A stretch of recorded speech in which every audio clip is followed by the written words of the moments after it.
And see, the idea, how many of you in sales, raise your hand if you're in sales, you sell anything at all. Yeah, a lot of salespeople here today. So here's the thing in sales. I don't know if you know this. First name, sir? Chris. Chris. People don't like you, Chris. Let me tell you why. The guy at the table says, that's for sure. What company are you at, sir? Tell us about yourself. I'm a commercial lender with First Bank. And what is it about salespeople we don't like?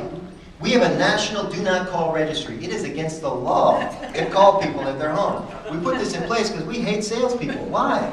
Because I think most people want to go get what they want as opposed to being sold something. That's exactly right. In fact, Jeffrey Gitomer says people don't like to buy, right, or be sold to. And I know salespeople that don't like to sell.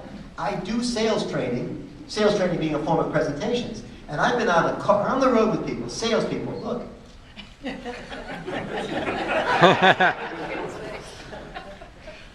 don't mind doing this. Man. A lot of people are going to see that picture. I don't take her. She took a movie. Okay, so I've been on the road with salespeople, and they say to the prospect, they say, "I'm not trying to sell you something here." Can you imagine that? So even salespeople don't like to sell. It's bizarre. And the reason is the relationship between a salesperson and the prospect is what we call adversarial. It's not based in advocacy, it's based in adversarial relationship. And the key is, if you're a salesperson, is you have to bust down that wall, and the faster you do it, the faster the sales cycle. Does that make sense to you? Yes. So thank you, sir. So when we're trying to get people into Rotary, we're literally selling them Rotary. How many of you think you have to sell people Rotary? Hands up. Those of you that don't have your hands up, I want to tell you something. You're wrong. We've tried not selling Rotary. It ain't working. 1 million people joined our organization in the last 10 years, and 1 million people went out the back door. And a lot of organizations less resourceful than us, are watching the exits. Have you heard of the band Coldplay? The band Coldplay, when they're on stage, they're watching the exits. I read it in an article. They can't see anything from the stage. All they can see are the exit signs in the back of the theater, in the back of the arena. And they can see profiles, silhouettes of people walking past the exit sign. You know what they do? They watch to see which song people tend to leave the most on. And what do you think they do the next night? They take that song out of the song order. Coldplay is watching the exits. And I'm not sure Rotary's even got their eye on the door. We've got to recruit people smart. Not just anybody. We got to recruit people. We got to do a better job of explaining what Rotary does. And we got to sell Rotary, but we've got to sell it in what's called an indirect way. Direct selling doesn't work. It has to be indirect. I'm going to show you 2 ways to do this as I finish up my call today, my presentation for you today. The indirect method takes away that dynamic of adversarial, context, right? So here's how it works. Instead of trying to sell you Rotary, you're going to become interested in Rotary. That's a magical moment in sales, when instead of trying to push something down somebody's throat, they're actually asking for it by name. Would you like to know how to do this? It's done in the elevator speech. I'm going to show you how to do it right now. By the way, the perfect handshake, ladies and gentlemen. Would you hold out your hand like this? I wasn't planning on teaching this in my lifetime, how to do a perfect handshake, but it turns out a lot of people don't know how to shake hands. You're nodding your head. You agree? I was speaking in Kansas not 6 years ago, and there was a guy in the room, about 25 years old, and I was working the room. "How are you, sir? Thank you for coming. Nice to meet you. Thank you." And I got to this young man, and he shook my hand. He did everything wrong you could do in a handshake. His hand literally fell out of my hand while I was shaking it. And I didn't want to embarrass him, but I also was very curious about what was happening here. And I said, I've been thinking about teaching people how to do the perfect handshake. I said, "I'm just curious, who taught you how to shake hands?" And he said, "I learned from watching television." And I said, "Oh." And I didn't think about it because I couldn't understand how that could be. And then it came to me. He doesn't have a father. He doesn't have a father figure.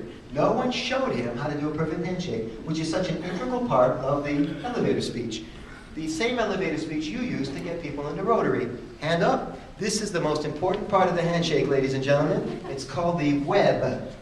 It's that fleshy area between the thumb and the forefinger. And the goal of the perfect handshake is to establish what's called the firm, assertive handshake. It's web to web. You see, there are 3 types of handshakes, everybody. The assertive handshake, the one I just showed you. the dead fish handshake, where they just give you a couple of fingers. You laugh, but 12 of you have it. And then there's the bone crusher handshake, Steve. That's one that give you the hand. It's all about signals, right? And the bone crusher is sending you signals. What signal is he sending you? I'm going to dominate you. I'm going to grind you down on price. I'm going to out-negotiate you, right? And it's all about signals, man, right? So you want that firm, assertive handshake, and you want the perfect elevator speech, which is brief, unique, and psychologically attractive, right? So here's how it happens. If the elevator speech with Rotary is we all wear our pins. I know it's almost everybody's wearing a pin today. Fabulous, you know? And what happens is I'd like to have $1 for every time somebody asks me, what's that pin for? You ever get that question? What's that pin for? And it's a fabulous question because it's a setup for the perfect elevator speech if you know what you're doing, right? So I'll share this with you. It's fabulous. And by the way, I'm single. I told you that earlier. And when single, I wear my pin all the time, right? I have like a dozen of them. They're in all my jackets. So I never forget it. And so I go out at night because I'm single. And single women would approach me and they would say to me, what's that pin for?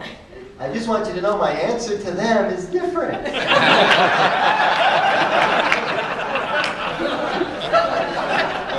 And yours would be too. So they say to me, Stephen, what's that pin for, you know? And I say, this pin, I say, is the best decision I've ever made. And what do you think 95% of the people say to that? What is that? So that's an interesting moment because now he's showing interest in something. He doesn't know what it is yet, but he's interested in it, you see? He says, what is that? I said, well, this is a Rotary pin, and joining Rotary is the single best decision I've ever made. And I say this with all candor. Now, if you're married, and your wife is with you, you may not want to use that elevator speech. It's okay. You could say it's the second best decision I've ever made. It doesn't matter. He's still going to be interested.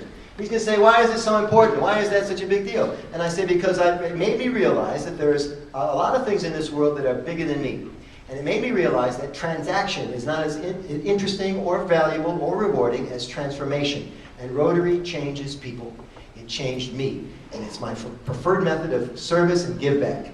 It's not for everybody. That's a beautiful moment. It's not for everybody. What does he think? Might be for me. Might be for me. See? It's not for everybody, but it's the best decision I ever made. Now that's a lot different than, hey, you should come to a meeting. You understand? Mm-hmm. Hey, you got the camera going. Good for you. I do.